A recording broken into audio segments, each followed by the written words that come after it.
इस संदेश का शीर्षक है जब परमेश्वर मेरे साथ हैं। इसे सुनकर आशीष पाइए। आज का संदेश ये तो एक गीत है। ठीक है, तो इस गीत को हम आज देखने वाले हैं और ये गीत भजन 18 में पाया जाता है।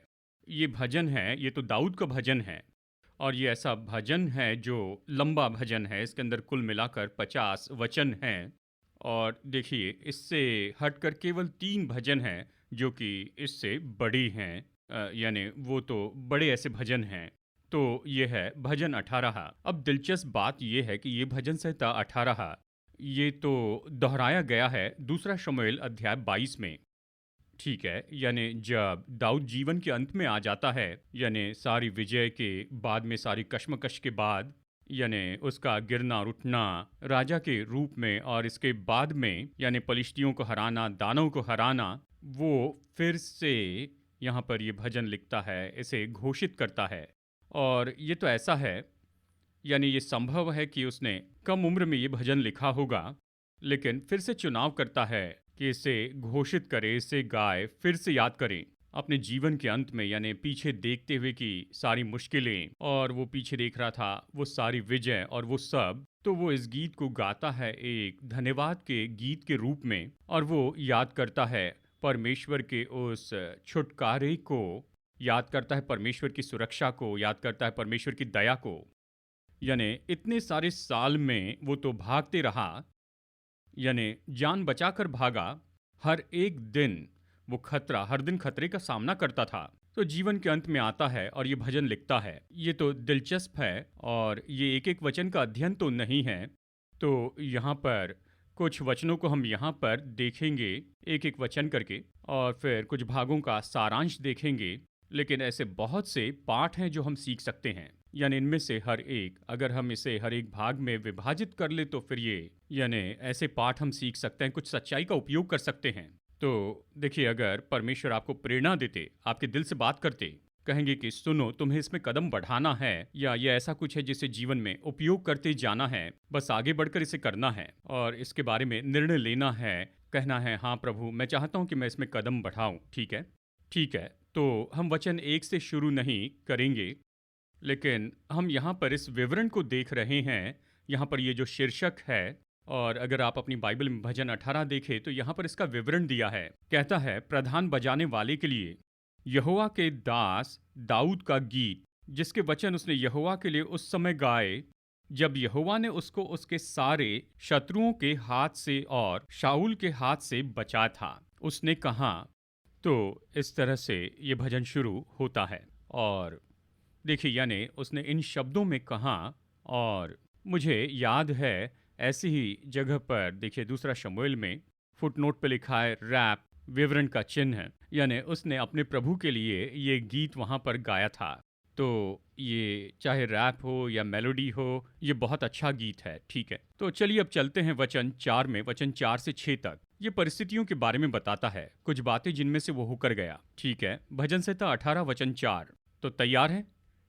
ठीक है, आइए एक साथ पढ़ते हैं। मृत्यु की रस्सियों से मैं चारों ओर घिर गया हूँ और अधर्म की बाढ़ ने मुझको भयभीत कर दिया। पाताल की रस्सियां मेरे चारों ओर थी और मृत्यु के फंदे मुझ पर आए थे। अपने संकट में मैंने यहोवा परमेश्वर को पुकारा, मैंने अपने परमेश्वर की दुहाई दी और उसने अपने मंदिर से मेरी बातें सुनी, और मेरी दुहाई उसके पास पहुंचकर उसके कानों में पड़ी। अब ये बात कर रहा है यहाँ पर बहुत ही दुख के चित्र के बारे में।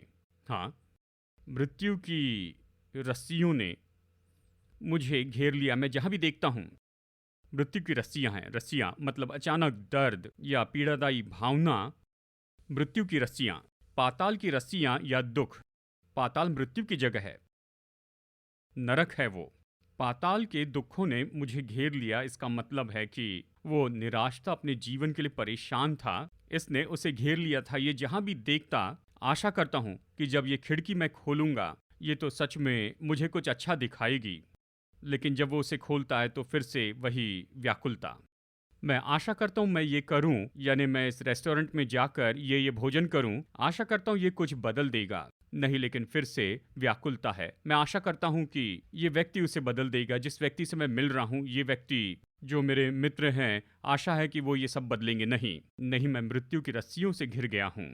मैं आशा करता हूँ ये करियर बदल देगा, नहीं, लेकिन ये फिर से मृत्यु का दर्द है। इसने मुझे घेर लिया है। यहाँ पर जिस शब्द का वो उपयोग करता है, उपमा के रूप में एक रस्सी है जिसे बांधा गया है, यानी गर्दन को कसकर बांध दिया है। वो कहता है दिन रात मैं यही तो महसूस कर रहा हूँ।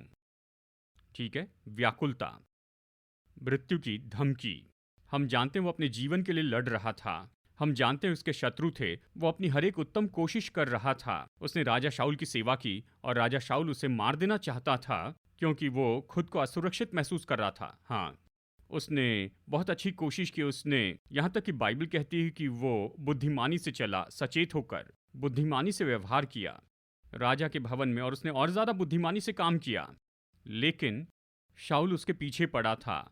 उसकी अपनी ही असुरक्षितता के कारण, अपने महसूसीकरण के कारण ही वो तो राजा दाऊद के पीछे आया, उसको मारना चाहता था। यानी देखिए, उसने ये महसूस किया। अब वचन 4 बताता है, बाढ़, अधर्म की बाढ़ ने मुझे भयभीत कर दिया। जानते हैं, बाढ़ यानी ये तो बहुतायत से आना है, यानी बहुत ज़्यादा पानी एक साथ बाढ़ के रूप में आना। यानी ऐसी जगह पर जहाँ पर आपने सच में कभी कल्पना भी नहीं की। यानी सूखी भूमि है लेकिन अचानक बाढ़ आ जाती है, बहुत ज़्यादा पानी आता है, और ये तो इसकी सामान्य सीमा से बिल्कुल परे होती है। तो ये कहता है अधर्म की बाढ़, यानी एक के बाद एक लहरें आती हैं। यानी ये सारी दुष्टता और ये बुराई की बाढ़ सब मेरे पीछे आ रही है। तो यहाँ वो धार्मिकता का जीवन जीने की कोशिश कर रहा है और अधर्म की लहरें उससे टकरा रही हैं। और फिर ये बाढ़ निश्चय ही, ये तो घट नहीं रही है, ये तो बढ़ती जा रही है और उसे डुबाना चाहती है, उसे दबाकर डुबाना चाहती है। और ये तो वो तो असह्य महसूस करता है। वो कहता है इसने उसके हृदय में भयभीत कर दिया। मुझे पता नहीं कि आपने कभी डूबने का अनुभव किया है। ये डरावना है। हाँ, यानी मुझे पता नहीं, लेकिन एक बार जब मैं स्कूल में था, मैं तो लंच के बाद में स्विमिंग के लिए गया था, और तब मुझे स्विमिंग नहीं आती थी, लेकिन बस मैं ऐसे ही वहाँ पर बस राह देख रहा था, और मैं बस उस पूल के गहरे भाग की ओर गया, और अचानक मैंने महसूस किया कि मैं ज़्यादा गहराई में गया, और मैंने कोशिश की। मैं पानी पर हाथ पैर मार रहा था लेकिन तैरना आता नहीं था, और मेरे पैरों के नीचे कोई ठोस ज़मीन नहीं थी। मैं नीचे जाने लगा। मैं कुछ पकड़ने की कोशिश कर रहा था। मैं नीचे जा रहा था, पानी मुंह में जा रहा था, मैं श्वास लेना चाहता था, लेकिन हवा के बजाय केवल पानी गया। और ऐसे लगता है कि मैं 2 बार नीचे गया। और सच में मैं धन्यवाद करता हूँ कि मेरे एक मित्र वहाँ पर थे, और उसने देखा कि क्या हो रहा है और मेरे बाल पकड़ के खींच लिया। और मैं सच में बहुत आभारी हो गया कि श्वास ले पाया और फिर सूरज को देख पाया। उस समय असह्य हो जाते हैं। कल्पना कीजिए कि लहरों के बाद में लहरें, यानी अभक्ति की लहरें हमें डुबाने की कोशिश करते हैं। उसने इसी का अनुभव किया। उसने यही अनुभव किया, इसलिए कहता है कि मैंने यही तो अनुभव किया है। यानी वहाँ अधर्म की लहरों पर लहरें हैं। ऐसे लोग, वो कहते हैं, योजना बनाते हैं, और साथ ही उसका अंदरूनी डर कि आगे भविष्य में क्या होगा। वो चैन से सो नहीं पाया होगा इस बात को जानकर। शायद वो आधी रात को ऐसे ही जाग गया होगा, हाँ, क्या हो रहा है। फिर वो मृत्यु के फंदे के बारे में कहता है। फंदा यानी जाल है जिनका उपयोग जानवरों को फंसाने के लिए किया जाता है। यानी हम तस्वीर में देखते हैं कोई हुक या कोई जाल, यानी मृत्यु का फंदा। ऐसा कुछ है, मुझे पता नहीं किस पर भरोसा करूं, मुझे पता नहीं कहां पर जाऊं, मुझे पीठ की रक्षा करनी है। और जानते हैं, ये तो उसका अनुभव था कि मृत्यु के फंदे मुझ पर आए थे। उन्होंने मुझे रोका कि मैं जो होना चाहता हूं वो ना हो। ठीक है, मृत्यु के फंदे। और वचन 6 में कहता है, अपने संकट में मैंने, और फिर ये दिलचस्प शब्द है, ये सकरी जगह है, ये कसी और सकरी जगह है, दम घुटाने वाली जगह है। ठीक है, वो कहता है कि इस कसी हुई, सकरी और दम घुटाने वाली जगह पर मैंने परमेश्वर को पुकारा है। मैंने परमेश्वर को पुकारा है। मैंने प्रभु को पुकारा है। जानते हैं, हम में से कुछ लोग भजनकार की इस बात के साथ जुड़ सकते हैं, या कहिए कि हम में से कुछ लोग इसमें से जा रहे हैं इस समय से। ऐसी चुनौतियों से जा रहे हैं। मतलब भावनात्मक रीति से आप महसूस कर रहे हैं, मतलब डर है और तनाव है, और ऐसे लगता है कि ये हमें रोमांचित करेगा, और ऐसे दिखता है अगर मैं किसी को बता दूं तो कोई भी इसे नहीं समझेगा, कोई नहीं समझ सकता है। देखिए, वो कहते हैं कि ये करे तो ठीक होंगे, वॉक पर जाइए तो ठीक होंगे, ये पढ़े तो आप ठीक होंगे। कोई नहीं समझ सकता है मैं इसमें से जा रहा हूं, ये तो नीचे उतरना है, ये अंधकार है। खैर, भजनकार इसमें से गया और वो प्रभु को पुकारता है। देखिए, वचन 6 कहता है, अपने संकट में मैंने, यानी दम घुटाने वाली सकरी जगह पर प्रभु को पुकारा, अपने परमेश्वर को पुकारा, और उसने मेरी पुकार सुन ली अपने मंदिर से, और मेरी दुहाई उसके पास पहुंचकर उसके कानों में पड़ी। हालेलुया! वो हमारी पुकार सुनते हैं। वो सुनते हैं आज आपकी पुकार को।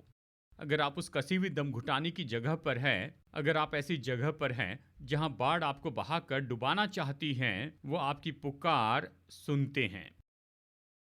और ये शब्द कि उसने मेरी पुकार सुनी, और जानते हैं कि बहुत ही अद्भुत है, और ये इसका इसका इसका अर्थ है कि ध्यान से सुनना है। इसका मतलब ये नहीं कि सामान्य रूप में सुने, मतलब ध्यान से सुने और गौर से सुने और बुद्धिमानी से इसे सुने।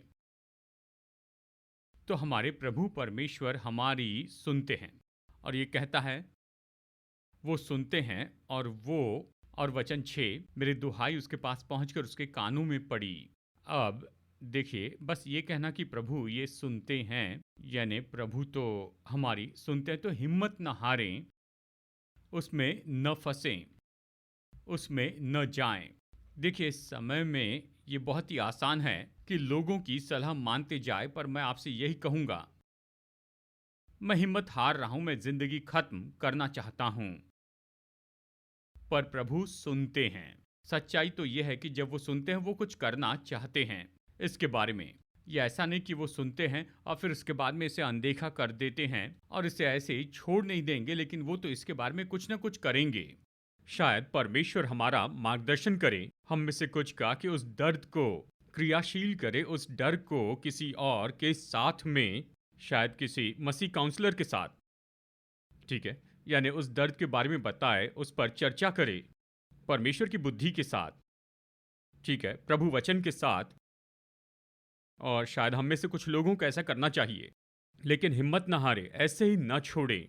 और मैं सोचता हूँ, हम सब जानते हैं कि हमारी यहाँ पर काउंसलिंग सेवकाई है, हम काउंसलिंग करते हैं। आप आज़ादी महसूस कीजिए कि अपॉइंटमेंट फिक्स करें, और जानते हैं, आप क्रिश्चियन काउंसलर से ज़रूर मिले। कहिए, मैं इसके बारे में कुछ करना चाहता हूँ, इसमें से अकेले जाना नहीं चाहता, मैं इससे निपटना चाहता हूँ। इसमें कोई अपमान की बात नहीं है, इसमें अपमान की बात नहीं, मदद मिल रही है, ऐसा करना अच्छा है, ऐसा करना साहसी बात है। तो इसे ऐसे अनदेखा न करें और हिम्मत न हारे, इसे ऐसे ही न छोड़ें। देखिए, जब हम विख्यात मीडिया में या इंटरनेट पर देखते हैं, हाल ही में मैं पढ़ रहा था एनीमे पर, खास करके खुद का नुकसान करने के बारे में सुझाव देते हैं कि सच में सब खत्म कर दें। ये लगभग उसे महिमा दे रहा है, ठीक है। मैं ये नहीं कह रहा कि ये सब कुछ बिल्कुल गलत है, लेकिन कुछ ऐसे एनीमे कैरेक्टर, मैं उनके नामों को भूल गया हूँ, यानी देखिए, वो अपने ही हाथ को चबाते हैं, जानते हैं, किसी तरह का दर्द कि वो चरित्र बन जाएं, या उन्हें खुद को काटना पड़ता है ताकि वो बन जाए, या फिर वो सामर्थ्य पाए। और देखिए, ये तो वो इनपुट है जो हम पा रहे हैं विख्यात मीडिया से, तो हमें सचेत रहना है, पहचानना है, जानते हैं, यानी ये तो कार्टून भी हुआ, तो चाहे एनिमेशन की बात हो, ये बच्चे देख रहे हैं, हम देख रहे हैं, क्योंकि ये तो उस व्यवहार को सामान्य बता रहे हैं, और बता रहे हैं कि ठीक है, ये तो ठीक है कि उसमें से निकल जाए। ये वास्तविकता नहीं है, लेकिन इससे कुछ बेहतर है, और वहां पर जाने के लिए तुम्हें इसे करना होगा।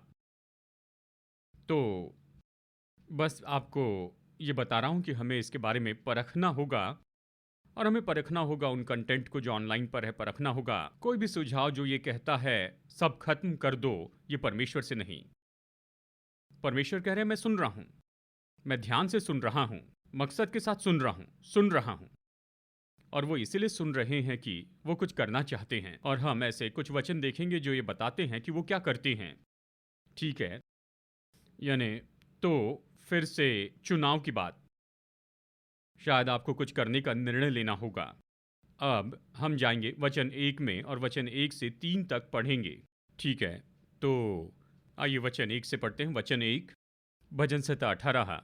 हे परमेश्वर, हे मेरे बल, मैं तुझसे प्रेम करता हूँ। यहोवा मेरी चट्टान और मेरा गढ़ और मेरा छुड़ाने वाला है। मेरा ईश्वर, मेरी चट्टान जिसका मैं शरणागत हूँ। वो मेरी ढाल और मेरी मुक्ति का सिंह और मेरा ऊंचा गढ़ है। मैं यहोवा को जो स्तुति के योग्य है उसे पुकारूंगा। इस प्रकार मैं अपने शत्रुओं से बचाया जाऊंगा। क्या आपने ध्यान दिया? मैं ऐसा करूंगा, मैं ऐसा करूंगा, मैं ऐसा करूंगा। और वचन 49, अगर आप नीचे चले, इस कारण मैं जाति जाति के सामने तेरा धन्यवाद करूंगा और तेरे नाम का भजन गाऊंगा। इन सभी वचनों में यहाँ भजनकार एक चुनाव करता है, एक सक्रिय चुनाव, सचेत होकर अपनी इच्छा का काम कहता है कि मैं इसे करूंगा। दिलचस्प बात, यहाँ प्रेम शब्द नहीं है। ये एक ही जगह है जहाँ पर हम इसे पूरे पुराने नियम में देखते हैं। ये प्रेम शब्द यहाँ पर उपयोग किया गया, ये तो बहुत ही गहरा है, बहुत ही करुणामय और कोमल प्रेम है। वो कहता है मैं तुझसे प्रेम करता हूँ, मैं तुझसे प्रेम करता हूँ, लेकिन मैं तुझसे प्रेम करूँगा, मैं चुनूंगा कि तुझसे प्रेम करूँ। देखिए, कई बार ये जो प्रेम है इसमें भावना को महिमा दी जाती है। ठीक है, मैं महसूस करता हूँ, और बहुत से गीत इसके बारे में कहते हैं, जैसे कि रेडियो पर जो गीत आते हैं और आप महसूस करते हैं मानो आप तैर रहे हैं नवे बादल के ऊपर, यानी सूरज की धूप खिली है और फिर फूल वहाँ पर हैं। ओ वाह, ये अद्भुत है। और यही तो, यानी मीडिया इसी के बारे में कहता है, और यही तो बहुत ही विख्यात हो गया है। क्या आपने कभी सोचा है कि प्रेम एक चुनाव है, कि प्रेम एक समर्पण है, परमेश्वर से प्रेम करने का चुनाव। जब सब कुछ बुरा है, सब कुछ गलत हो रहा है, परमेश्वर से प्रेम करने का चुनाव करना कि कहे मैं उन लोगों से प्रेम करूंगा जिन्हें परमेश्वर ने मेरे जीवन में रखा है। यह उसकी इच्छा का काम है। तो भजनकार कहता है मैं करूंगा। और फिर ये देखिए, यहां पर कुछ वचनों के बाद में वो कहता है मेरे परमेश्वर, मेरे बल, वचन 2, जिसमें मैं विश्वास रखूंगा। उसने चुन लिया कि परमेश्वर पर विश्वास रखे, उसका भरोसा, उसका शरण स्थान, उसका भरोसा, मैं भरोसा रखूंगा। कई बार हमें ये मुश्किल चुनाव करने पड़ते हैं। मैं परमेश्वर से प्रेम रखूंगा, मैं परमेश्वर पर भरोसा रखूंगा, चाहे हमारी भावनाएं उमड़ती जा रही हो, और वो तो इसके विरुद्ध में ऐसे उमड़ती जा रही है। तो चुन ले और कहे मैं उस पर भरोसा रखूंगा। जैसे कि अय्यूब ने कहा, अय्यूब 13:15 में वो कहता है कि चाहे वो मुझे मार दे फिर भी उस पर भरोसा रखूंगा। ये सच में बहुत ज्यादा है। हाँ, चाहे वो मुझे मार दे तो भी उस पर भरोसा रखूंगा। ये तो ऐसा है। शद्रक, मेशक और अबेदनगो ने उस राजा से कहा था, हे राजा, हम उस मूर्ति के सामने दंडवत नहीं करेंगे, लेकिन हमारा परमेश्वर हमें बचाएगा। लेकिन अगर वो न बचाए तो भी तो ये बात जान ले कि हम दंडवत तो नहीं करेंगे। अय्यूब ने कहा चाहे वो मुझे मार दे फिर भी मैं उस पर भरोसा करूंगा। प्रभु पर भरोसे का उसने चुनाव किया। प्रभु तो विश्वास योग्य है। फिर हम देखते हैं वो चुनता है कि परमेश्वर को वो पुकारे, और ये पुकारना शब्द है, मतलब घोषित करना, न्योता देना कि नाम ले। तो दाऊद ने चुनाव किया, ये सत्य घोषित करे कि परमेश्वर कौन है। प्रभु को पुकारना, उसने चुनाव किया कि अपनी परिस्थितियों के बीच में परमेश्वर को वहां पर न्योता दे। प्रभु को पुकारते हुए उसने चुनाव किया कि प्रभु के नाम को बोले। वो उद्धारक, चंगाई देने वाला और छुड़ाने वाला है। प्रभु के नाम को पुकारते हुए, और उसने चुनाव किया कि वो अनुभव करे उसकी सामर्थ और उसकी उपस्थिति का। प्रभु के नाम को पुकारते हुए ऐसा करने का चुनाव किया, उसने खुद चुन लिया। तो कई बार हमें ऐसा चुनाव करना होगा। हमें निर्णय लेकर कहना होगा मैं ऐसे करूंगा, प्रभु को पुकारूंगा, और उसने चुन लिया। वचन 49 में कहता है कि मैं परमेश्वर को धन्यवाद दूंगा। मैं धन्यवाद दूंगा, यह ऐसा है जैसे हम बच्चों से कहते हैं क्या तुमने अंकल को धन्यवाद किया, या धन्यवाद किया आंटी को, और बड़ी हिचकिचाहट के साथ में बच्चा धन्यवाद कहता है। मैं जानता हूं उसमें से आप गए हैं, पर आपका चुनाव है। भजनकार कहता है मैं धन्यवाद दूंगा। तो आज सुबह मैं आपसे पूछता हूँ, यह ऐसी सूची क्या है जिसके बारे में आप सोचते हैं भौतिक रीति से, धन या संबंधों के संबंध में, या काम के लिए, जिसके बारे में आप परमेश्वर को धन्यवाद दे सकते हैं। ये लिस्ट बनाना अच्छा है। ये सच्चाई कि हम जीवित हैं, सच्चाई कि आज हम श्वास ले सकते हैं। परमेश्वर को धन्यवाद देना और कहना, प्रभु मैं चुनता हूँ कि परमेश्वर को धन्यवाद दूँ। ठीक है, मैं तेरे नाम की स्तुति करने का चुनाव करता हूँ। परमेश्वर ने जो बदलाव दिए उसकी लिस्ट बनाई है। कई बार हम इसे भूल जाते हैं। उसने उसने हमें बदलाव दिए हैं। उस दृढ़ गढ़ से हमें निकाला, पाप की और कुछ बुरी आदतों के, और उसने हमें आज़ादी के लिए खोल दिया। जब हम पीछे मुड़कर देखते हैं, ये बड़ी बात नहीं दिखती, लेकिन उस समय बड़ी बात थी। ये उस पहाड़ के जैसे दिखता था जिसे हटाया नहीं जा सकता है। ये बिल्कुल बीच में था, आपके और आपकी मंजिल के बीच में था। आपने कहा अगर केवल ये वहां पर नहीं होता, प्रभु ने आपको उसमें से निकाला या उसे आप में से दूर किया। बदलाव के लिए धन्यवाद दीजिए, धन्यवाद दीजिए। और फिर खास करके जब हम भावनात्मक रूप में नीचे होते हैं, हम में बल नहीं होता है, और तब भी जब हम आनंद से भरे होते हैं, जब सब ठीक दिखाई देता है, परमेश्वर को धन्यवाद दीजिए।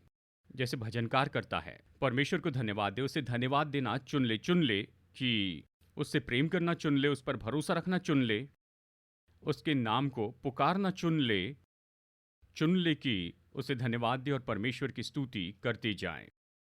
और ये सब इसके लिए हम कहेंगे, सुनिए, दाऊद के लिए आसान था, वो तो इसमें से होकर गया। उस पुल को उसने पार किया। अब वो पीछे देख रहा है, भूतकाल को याद कर रहा है, उसे स्मरण कर रहा है। लेकिन मैं अभी इसमें से होकर जा रहा हूँ, मैं अभी उस मार्ग में हूँ। मैं कैसे धन्यवाद दे सकता हूँ, मैं इसे कैसे कर सकता हूँ? पर क्या आप जानते हैं, यही भजनकार बहुत सी दूसरी जगह पर कहता है, मैं हर समय परमेश्वर को धन्य कहाँ करूँगा। ठीक है, मैं परमेश्वर को धन्य कहूँगा, ऐसा करने का मैं चुनाव करता हूँ। और कहता है, मेरे मन तू क्यों उदास है, वो अपने आप से यहाँ पर कह रहा है, हे मेरे मन तू क्यों उदास है। वो कहता है, प्रभु पर आशा रख, भरोसा रख, मैं उस पर भरोसा रखूँगा। तो जब आप और मैं इसमें से होकर जाते हैं, मृत्यु की छाया से भरी हुई तराई से, जब हम ऐसे पल में से जाते हैं कि इन चुनाव को वो कर सके, मैं उससे प्रेम रखूंगा, उस पर भरोसा रखूंगा, मैं उसके नाम को पुकारूंगा, मैं उसे धन्यवाद दूंगा और उसकी स्तुति करूंगा। मुश्किल निर्णय है, लेकिन यह ऐसा है जो हमारे अंदर बल लेकर आता है। भजनकार साथ ही घोषित करता है, इन्हीं कुछ वचनों में हम देखते हैं वो क्या घोषित करता है। उसने कहा, मैं उससे प्रेम रखूंगा। और फिर वो कहता है, यानी परमेश्वर के बारे में बहुत कुछ कहता है। उसने परमेश्वर के बारे में बहुत सी बातों का अनुभव पाया। उसने यहाँ पर प्रकाशन पाया, परमेश्वर के बारे में प्रकाशन पर प्रकाशन, यानी वो उसे समझ रहा है, नज़दीकी रूप में उसे समझ रहा है, उसके बारे में नज़दीकी ज्ञान रख रहा है। और वो ये कहता है, मैं तुझसे प्रेम करता हूँ, हे मेरे बल, जो मुझे सामर्थ्य देता है।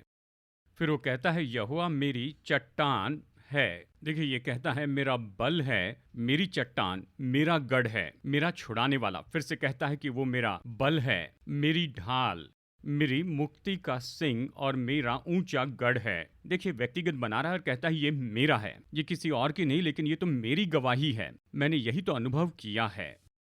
प्रकाशन के बाद में प्रकाशन, वो कहता है, यानी कहता है मेरा बल है, और कहता है वो मेरी चट्टान है।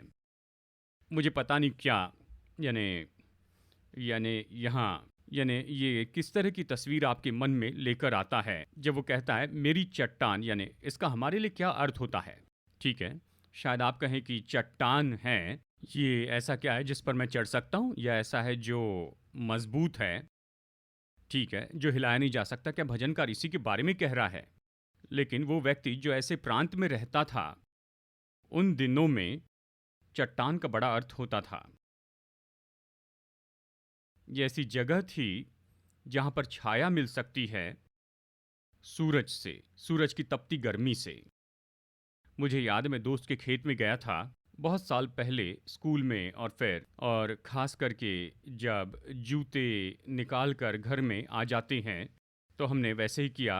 और फिर वो हमें अपना खेत दिखाना चाहते थे और हम बड़ी खुशी से चले गए, लेकिन वो तो गर्मी के दिन थे और हम खेत में चल रहे थे। उन्होंने कहा, देखो हमने यहाँ पर ये बोया है, और हम नंगे पैर जा रहे थे। इसकी आदत तो नहीं थी, जैसे तैसे हम चलते हुए जा रहे थे। तपती गर्मी थी, और कुछ समय के बाद वो गर्मी सहन नहीं हो रही थी, बहुत ज़्यादा गर्मी थी, मेरे पैरों पर छाले आ गए, यानी बहुत गर्म, बहुत ज़्यादा गर्मी थी। और मुझे याद है वहाँ पर एक छोटी यानी छाया थी। मुझे याद नहीं किसकी छाया थी, लेकिन एक छोटी वहाँ पर छाया थी और मैंने बस अपने कदम वहाँ पर रखे। ओह! बड़ा चैन आया। ये तो तुरंत चैन आया।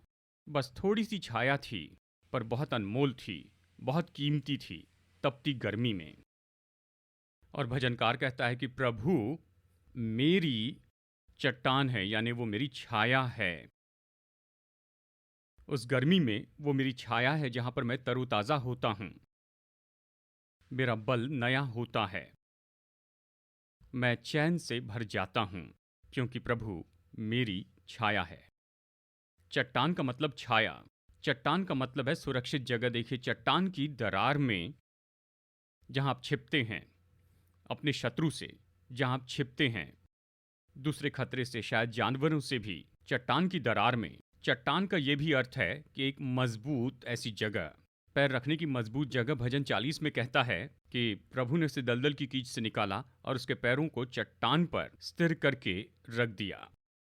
तो चट्टान का ये भी मतलब है कि प्रभु मुझे बहुत ही मजबूत जगह पर रखते हैं। ऐसी जगह जो हिलने वाली नहीं है, जो टलने वाली नहीं, धंसने वाली रेत नहीं, या रेत का भंवर नहीं जो मुझे डुबा दे, लेकिन वो मुझे मजबूत रखता है। वो मेरी चट्टान है, जहाँ से मैं युद्ध कर सकता हूँ। हमें मजबूती से अपने पैर रखने की जगह चाहिए ताकि हम वहाँ से युद्ध लड़ सके। तो कहता है मेरी चट्टान, कहता है मेरा गढ़ है। ये तो बल और सुरक्षा की जगह है। मेरा छुड़ाने वाला, जो मेरे बचाव का रास्ता बनाता है, मेरा ईश्वर, मेरी चट्टान। फिर से कहता, ये एक अलग शब्द है, मतलब चट्टान है, बड़ा पत्थर जिसे हिलाया नहीं जा सकता। फिर कहता है मेरी ढाल, जो मेरे सिर को सुरक्षित रखती है, वो जो मेरे हृदय की रक्षा करती है। मेरे सिर, मेरे विचार, मेरे हृदय की रक्षा, मेरी भावनाएं। कहता है मेरी ढाल, मेरा सिंह, मतलब बल और सुरक्षा। और कहता है मेरा ऊंचा गढ़ है, मतलब वो तो मेरी ऊंचाई है, वो तो मेरा ऊंचा गढ़ है। उससे मैं दूरी तक देख सकता हूँ और मैं शत्रु को आते हुए देखता हूँ। ये मेरा दृढ़ गढ़ है। वो कहता है मेरा परमेश्वर यही तो है। परमेश्वर ऐसे हैं। और ये बहुत ही महत्वपूर्ण है कि हम ऐसा व्यक्तिगत प्रकाशन पाए कि परमेश्वर कौन है। मतलब इसके कहने का अर्थ है मैंने इसका और इसका अनुभव किया है, लेकिन फिर भी उसमें और बहुत कुछ है। ठीक है, जब हम सोचते हैं कि परमेश्वर के बारे में मैं सब कुछ जानता हूं, तो वो हमें हैरान करते हैं, कहते हैं कि मैं ये हूं और इससे भी बढ़कर हूं। ठीक है, यह हमें प्रोत्साहित करता है कि उस पर भरोसा रखे, कि उसे खोजे, उसके पीछे चले और केवल वहीं पर नहीं रहे पर और आगे बढ़े। कि हम खुद को प्रोत्साहित करें और कहें प्रभु मैं आ रहा हूं, प्रभु आज आप मुझे क्या दिखाएंगे, क्या सिखाएंगे। मैं बड़े नाप में आ रहा हूं, मैं बड़ी भूख लेकर आ रहा हूं। तू मुझे क्या दिखाना चाहता है, तू मुझे क्या सिखाना चाहता है प्रभु।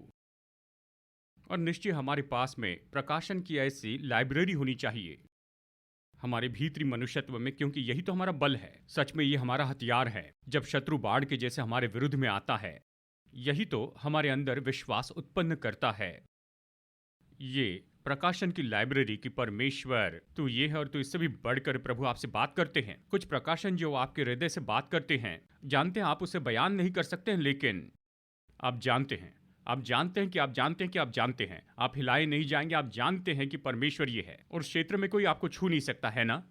आमेन। मुझे याद है एक बार जब परमेश्वर ये दिखा रहे थे, मैं इसे पढ़ रहा था और प्रभु ने दिखाया ये तो वही पवित्र आत्मा है जो सृष्टि में था, जो हमें वास करता है।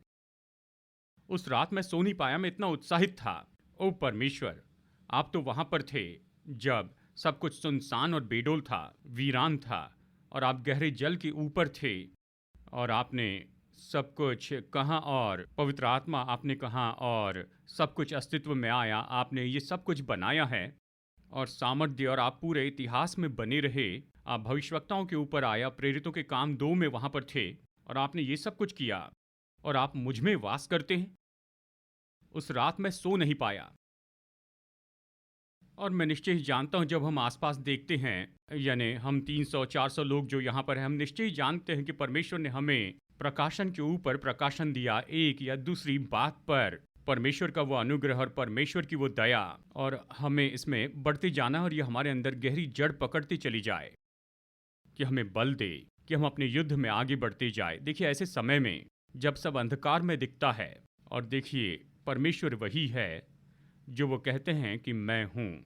और फिर और दो बातें देखकर खत्म करेंगे, ठीक है? यानी वचन 7 से 19 तक हम इसे पढ़ेंगे तो नहीं, वो छुटकारे के बारे में कहता है और ये बहुत ही नाटकीय रूप में है। और मैं सोचता हूँ अगर आप फिल्म मेकर हैं तो ये बहुत ही अच्छी जगह है कि हम एक म्यूजिक वीडियो बनाएं। चलिए कुछ पढ़ता हूँ, यहाँ पर कुछ वचन। तब पृथ्वी हिल गई और कांप उठी। देखिए, हम वचन 7 से पढ़ रहे हैं, अध्याय 18 से।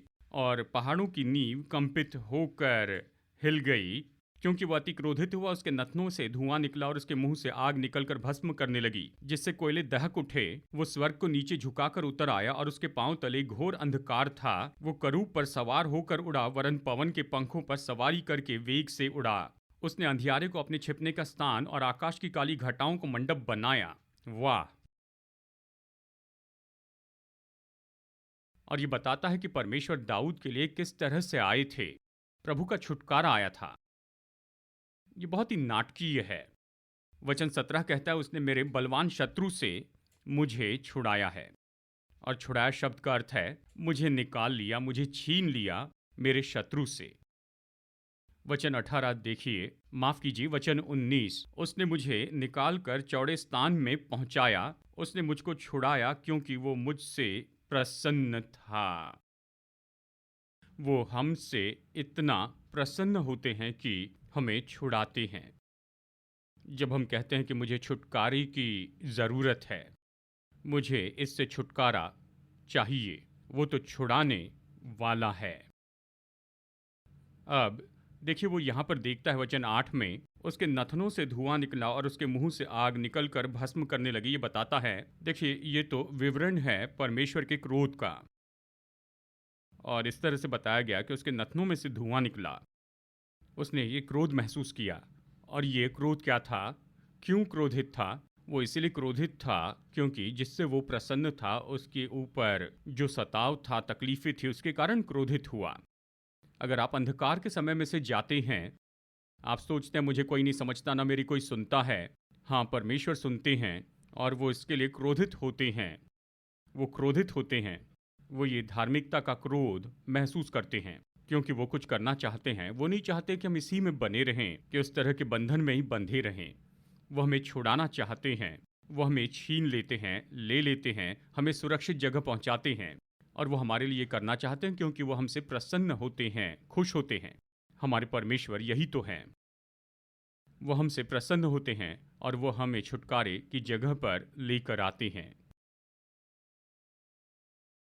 और आखिर में हम ये देखते हैं कि भजनकार इन सारी बातों में उसका जो ढंग है वो तो ऐसा है, धर्मी होना, प्रभु के मार्गों को मानना, निर्दोष होना, खुद को अधर्म से दूर रखना, जल्दी पश्चाताप करना, प्रभु के साथ सही होना। देखिए, यही उसका ढंग था। जब हम पढ़ते हैं वचन 20 से 24 में, वचन 20 कहता है, यहोवा ने मुझे मेरे धर्म के अनुसार व्यवहार किया और मेरे हाथों की शुद्धता के अनुसार उसने मुझे बदला दिया, क्योंकि मैं यहोवा के मार्गों पर चलता रहा और दुष्टता के कारण अपने परमेश्वर से दूर न हुआ, क्योंकि उसके सारे निर्णय मेरे सम्मुख बने रहें और मैंने उसकी विधियों को न त्यागा। मैं उसके सम्मुख सिद्ध बना रहा। इस तरह कहता है। तो उसका ढंग था कि मैं सही काम करना चाहता हूँ, प्रभु के साथ सही रहना चाहता हूँ। हम जानते वो सिद्धता से बहुत दूर था। ठीक है, उसने बहुत बहुत गलत चुनाव किए थे, व्यभिचार और हत्या और उसे ढांकना और ये सब। लेकिन जब वो कायल हुआ तो वो परमेश्वर की ओर वापस आया। उसने पश्चाताप किया, प्रभु के पास वापस आया। उसने कहा, मेरे हाथों की शुद्धता के अनुसार उसने मेरे साथ व्यवहार किया है। और हम जानते हैं कि हालांकि वो गिर गया, लेकिन फिर भी प्रभु ने अपनी दया में उसे छुड़ाया। और इसी की वो गवाही देता है। आखिरी वचन में वो कहता है, वो अपने ठहराए हुए राजा का बड़ा उद्धार करता है। वो अपने अभिषिक्त दाऊद पर और उसके वंश पर युगान युग करुणा करता रहेगा। तो हमारा हृदय का ढंग ऐसा है कि हम सही करें, कि जब मुश्किल होता है तभी सही काम करें, कि सही काम करें, जबकि सुझाव दिए जाते हैं और न्योता दिया जाता है या हमारी परीक्षा होती है कि वो करे जो सही नहीं है या हिम्मत हार जाए। परमेश्वर के सामने सही काम करें कि अपनी ईमानदारी को थामे रहे। देखिए 2 बार यानी उसने शाऊल की हत्या नहीं की, हालांकि शाऊल तो उसे मार देना चाहता था। उसने यही किया और कहा कि मैं परमेश्वर के अभिषिक्त को नहीं छूऊंगा। वो ईमानदार व्यक्ति था, ईमानदारी को थामे रहा। ये बड़ा मुश्किल चुनाव था, ठीक है, मुश्किल चुनाव था, लेकिन ऐसे ही किया। उसने चुना कि सही काम करें। देखिए ऐसा है जो हम सीखते हैं कि हम सही काम करें, कि वो सही चुनाव करे, जबकि आसानी से बाहर निकलने का रास्ता हो, जो कुछ भी हो रहा है उसके बावजूद।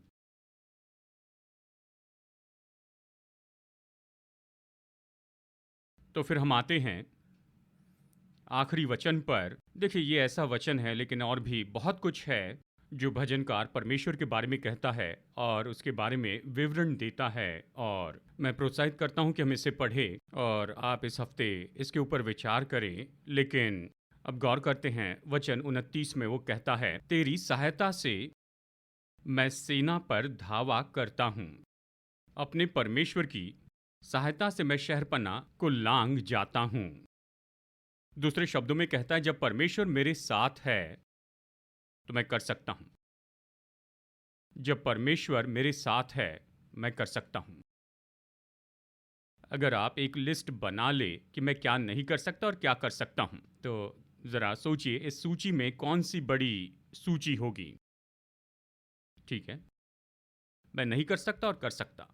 मैं नहीं कर सकता क्योंकि 40 साल से ज़्यादा उम्र में नहीं कर सकता, यानी ऐसे बहुत से कारण हम खुद को यहाँ पर बता सकते हैं। और शायद मैं कर सकता हूँ, इसकी भी सूची वहाँ पर है। ऐसे लगता है शायद एक या दो बातें हैं, लेकिन देखिए ये तो उसकी घोषणा है। भजनकार कहता है, इस परमेश्वर के साथ जो मेरी चट्टान, मेरा बल है, मेरा ऊंचा स्थान है, मेरा गढ़ है, परमेश्वर जब मेरे साथ है तो मैं कर सकता हूँ।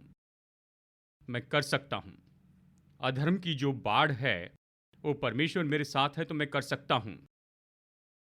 व्याकुलता जो कि मेरे आसपास बढ़ रही है, परमेश्वर मेरे साथ है, मैं कर सकता हूँ। मैं ऊपर आऊँगा, बाहर निकलूँगा।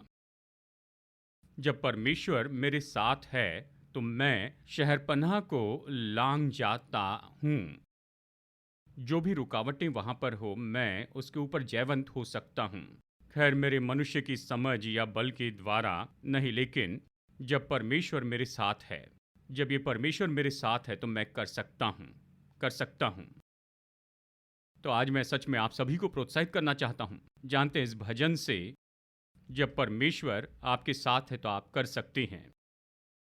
तो आइए एक साथ कहें, जब परमेश्वर मेरे साथ है मैं कर सकता हूँ। मैं सेना पर धावा कर सकता हूँ, शहरपनाह लांघ सकता हूँ। और देखिए कुछ ही समय में हम प्रार्थना करेंगे। मेरे जीवन में हुई एक असली घटना मैं आपको बताना चाहता हूँ।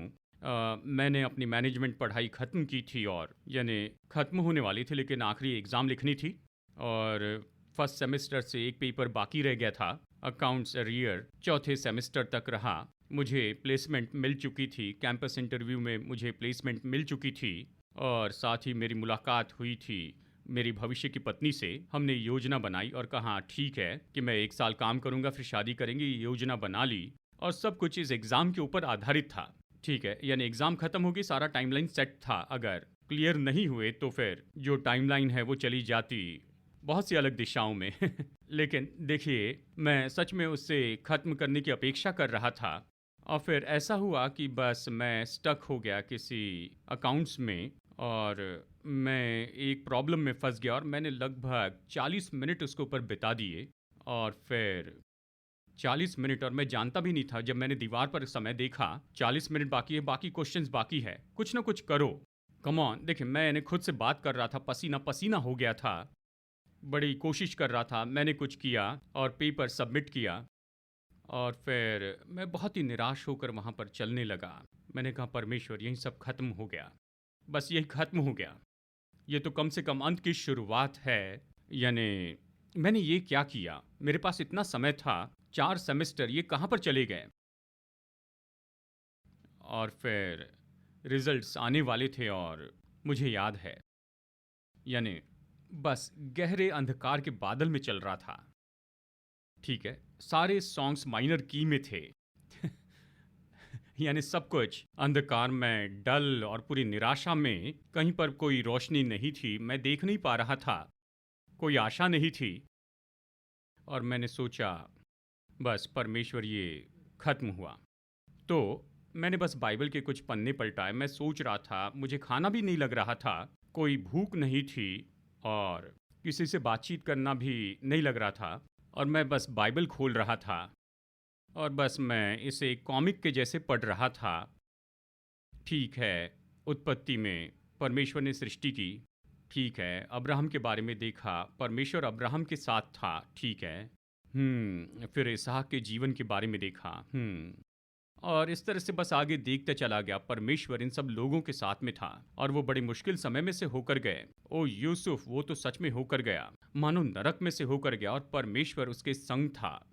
और इस तरह से मैं आगे देखते चला गया और फिर नए नियम में आया और उसके बाद में बाइबल बंद कर दिया और मैंने कहा, परमेश्वर अगर आप मेरे साथ हैं तो चाहे कुछ भी क्यों ना हो जाए, चाहे कुछ भी क्यों ना हो जाए, जानते हैं, यानी अगर सब कुछ ले लिया जाए प्रभु, अगर आप मेरे साथ हैं तो मैं कर सकता। आमीन, आप कर सकते हैं। और उसी समय सारा अंधकार उठा लिया गया।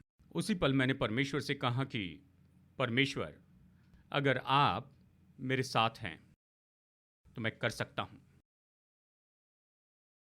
मानो मेरे अंदर से यह आवाज उठने लगी, जब परमेश्वर मेरे साथ है तो मैं कर सकता हूं।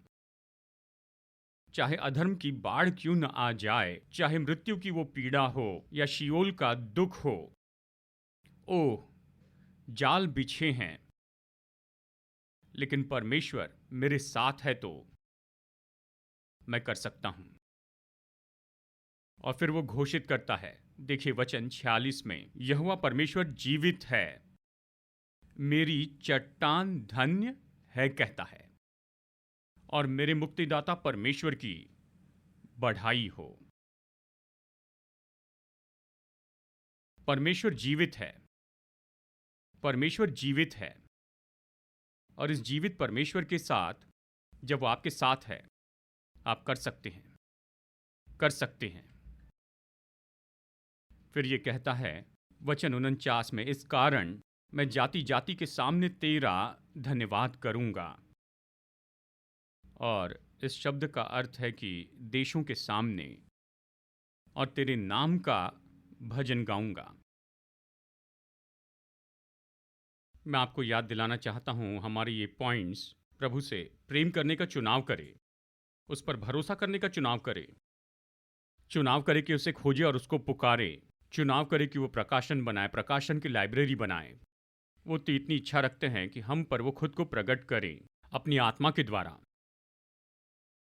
चुनाव करे कि धन्यवाद दे और उसके नाम की स्तुति करे। यीशु को चुन ले, यीशु को चुन ले। प्रभु आप सब कुछ शांतिपूर्ण कर रहे हैं, आप जीवन फूंक रहे हैं प्रभु, कि ये हड्डियां फिर से जीवित हो प्रभु। आपके नाम को पुकारते हैं, ऐसा नाम जो बहुत ऊंचा है। यीशु के नाम में हर एक घुटना टिकेगा और हर जीभ अंगीकार करेगी कि वो प्रभु है। इतनी ज्यादा आशा है, इतनी ज्यादा तसल्ली है जो यीशु के कारण हम में उमड़ती जाती है। और आज सुबह हमारे पास में ये सौभाग्य है कि हम यीशु के नाम को पुकारते चले जाएं। और मैं न्योता देना चाहता हूं कि हम में से कुछ लोग जो यीशु के नाम से परिचित हैं, उसमें दिलचस्पी लेते हैं, लेकिन सच में यीशु को न्योता नहीं दिया है अपने हृदय में। आज हम इसे कर सकते हैं। जो ऑनलाइन पर देख रहे हैं, कहिए मेरा हृदय तो बस यीशु की ओर खींचा जाता है, पर मैंने ये निर्णय नहीं लिया। शायद कुछ लोग होंगे कह रहे होंगे कि मैंने ये चुनाव नहीं किया है। आप इसे कर सकते हैं, ये आपका अधिकार है कि ऐसा करें। ये आपका अधिकार है। आपका चुनाव है, ये कर सकते हैं। कहिए, यीशु मेरे हृदय में आइए, मेरे जीवन में आइए, मेरे प्रभु हो जाइए, मेरे उद्धारक हो जाइए। आप ये प्रार्थना कर सकते हैं और कह सकते हैं, प्रभु यीशु मसीह, मैं विश्वास करता हूँ कि आप मेरे लिए क्रूस पर मर गए, कि जो कुछ भी मुझे आपसे दूर कर रहा था, आपने उसे अपने ऊपर उठा लिया, उसे दूर किया, ताकि मैं आज़ादी से, असीमित रीति से आप तक पहुंच प्राप्त कर सकूं। प्रभु, धन्यवाद देता हूं। आप फिर जी उठे ताकि मैं तो धर्मी ठहराया जा सकूं। आपने हमें उस जगह पर पहुंचाया, ऐसा जैसे कि मैंने कभी पाप नहीं किया। धन्यवाद। मुझे धो दीजिए, मुझे नया व्यक्ति बनाइए। मैं आपके पीछे चलना चाहता हूं। और जिन लोगों ने ये महसूस किया है, जानते हैं, ये यात्रा आपने करनी शुरू की इस निराशा में, इस परेशानी में भी शायद, जब आपने ये चुनाव किया, अगर परमेश्वर आपकी अगुवाई कर रहा है कि उस दर्द में से आगे बढ़े, किसी को बताए, ये परमेश्वर की बुद्धि है, परमेश्वर का अनुग्रह है, ये मसीह की देह है, और इस तरह से उसने हमें अपनी देह में रखा है कि बल प्राप्त करे, बल देते जाएं। हम कुछ शर्मनाक काम नहीं कर रहे हैं, पर उससे बाहर आ रहे हैं, और भक्तिपूर्ण वचन से, वचन पर आधारित काउंसलिंग सेवकाई में आप इसे कीजिए। मैं विनती करता हूं, ऐसा कीजिए। मैं ये कहना चाहूँगा, जानते हैं, परमेश्वर जब आपके साथ है तो आप कर सकते हैं। और वो जो सूची है, जो मैं नहीं कर सकता हूँ सूची, शायद उसका संबंध शारीरिकता से, पाप से और अधर्म से होगा। जो मैं कर सकता हूँ, ये आपकी सूची बड़ी और बड़ी होते जाए। आमीन। हालेलुया। ये सारे बंधन गिर जाए यीशु के नाम में, सारे बंधन टूट जाए यीशु के नाम में। आमीन, आमीन। प्रभु आपको आशीष दे, आपकी रक्षा करे। परमेश्वर अपना मुख आप पर चमकाए और आप पर अनुग्रह करे। परमेश्वर अपना मुख आपकी ओर ऊंचा उठाए और आपको दे उसका शालोम। जैसे हम प्रभु के साथ में चलते हैं, जब परमेश्वर आपके साथ है तो आप कर सकते हैं। आमीन। संदेश सुनने के लिए धन्यवाद। भरोसा करते हैं कि ये संदेश आपके लिए आशीष रहा। मुफ्त के स्रोत पाने के लिए, जिनमें है सरमन नोट्स और पब्लिकेशन, पाने के लिए विजिट करें apcwo.org पर। बेंगलुरु के एपीसी बाइबल कॉलेज की जानकारी पाने के लिए विजिट कीजिए apcbiblecollege.org पर। याद रखिए, all peoples church Bengaluru app download कीजिए एप्पल या गूगल प्ले स्टोर से।